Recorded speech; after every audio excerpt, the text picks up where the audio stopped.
नमस्कार दोस्तों, आप देख रहे हैं ऑप्शन एम्पायर, जहां हम बात करते हैं स्टॉक मार्केट, ग्लोबल इकोनॉमी और इन्वेस्टर एजुकेशन की। आज का टॉपिक है एकदम ताजा और दुनिया भर के इन्वेस्टर्स इस पर नजर बनाए हुए हैं। ट्रंप की टैरिफ पॉलिसी 2025, भारत के एक्सपोर्टर्स पर क्या होगा असर? क्या ये नए टैरिफ्स इंडिया के लिए चिंता का विषय है? किन सेक्टर्स को सबसे ज्यादा नुकसान हो सकता है और इन्वेस्टर्स को क्या अपॉर्चुनिटीज देखनी चाहिए? तो चलिए शुरू करते हैं। सबसे पहले समझते हैं टैरिफ यानी इंपोर्ट ड्यूटी होती क्या है। जब एक देश किसी दूसरे देश से सामान मंगाता है और उस पे एक्स्ट्रा टैक्स लगाता है, यूज हम टैरिफ कहते हैं। इसका मकसद होता है अपने देश के मैन्युफैक्चरर्स को प्रोटेक्शन देना, ट्रेड डेफिसिट को कंट्रोल करना और स्ट्रेटेजिक प्रेशर क्रिएट करना। 2025 में ट्रंप ने एक बार फिर से अपना अमेरिका फर्स्ट एजेंडा एक्टिवेट किया है। ट्रंप ने अब ऑफिशियल स्टेटमेंट में कहा है, we are putting American jobs and factories first. Countries that take unfair advantage will pay the price. India पर भी कुछ क्रिटिकल आइटम्स जैसे steel, aluminium, solar panels, chemical dyes, pharma ingredients पर 25 से लेकर 50% तक नए इंपोर्ट टैरिफ्स लगाए गए हैं। ये एक बड़ी ब्रेकिंग न्यूज थी जिसका असर ग्लोबल मार्केट्स पर तुरंत दिखा। अब बात करते हैं इंडिया के लिए ये क्या मतलब रखता है। सेक्टर्स अफेक्टेड: स्टील और metal exports, JSW steel, Tata steel जैसे कंपनीज पर डायरेक्ट इंपैक्ट। यूएस में ऑलरेडी ओवर कैपेसिटी है तो उन्हें इंपोर्ट्स और कम करने का मौका मिला है।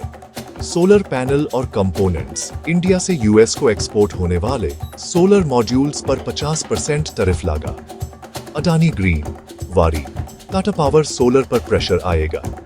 फार्मास्यूटिकल इंटरमीडिएट्स और APIs, वो फाइनल मेडिसिन एग्जेम्प्टेड हैं। रॉ मटेरियल लेवल पर टैरिफ का इंपैक्ट हो सकता है। सन फार्मा, डिविस लैब्स, लॉरस लैब्स पर इनडायरेक्ट इंपैक्ट। टेक्सटाइल और अपरेल: ट्रंप ने कहा है कि चीप इंपोर्ट्स को रोका जाएगा। वेलस्पुन, ट्राइडेंट जैसे टेक्सटाइल एक्सपोर्टर्स पर भी असर हो सकता है अगर टैरिफ्स ब्रॉडन किए गए।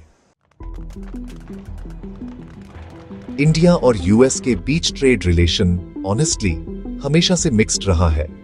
दोस्तों, 2020 से 2025 तक स्ट्रेटेजिक पार्टनरशिप काफी बढ़ी थी, लेकिन 2025 में ट्रंप ने फिर से टैरिफ वॉर स्टार्ट कर दिया। इंडिया यूएस का 9वां सबसे बड़ा ट्रेड पार्टनर है और हर साल $77 बिलियन एक्सपोर्ट करता है। अगर टैरिफ बढ़ता है तो कंपेटिटिव एज सच में कम हो जाता है और यूएस के बायर्स ऑल्टरनेट मार्केट्स जैसे वियतनाम और बांग्लादेश को प्रेफर करने लगते हैं। अभी तक मोदी गवर्नमेंट ने कोई ऑफिशियल रिटेलिएशन अनाउंस नहीं किया है, लेकिन MEA ने यह जरूर कहा है, India believes in rules based trade, however it will protect it's economic interest.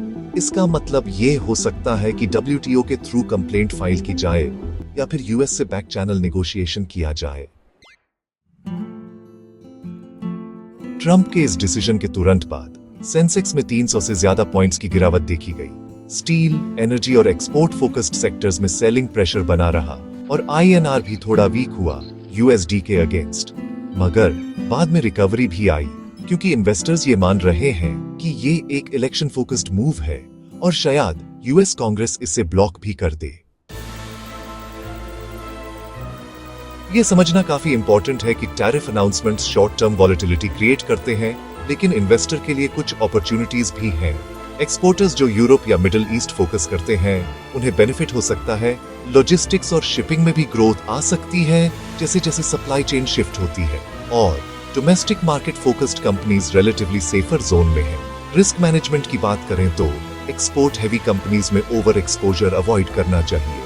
Hedging और डाइवर्सिफाइड पोर्टफोलियो मेंटेन करना भी जरूरी है। सेक्टर्स जैसे एग्रीकल्चर, FMCG और इंफ्रास्ट्रक्चर को प्रायोरिटी देना समझदारी होगी।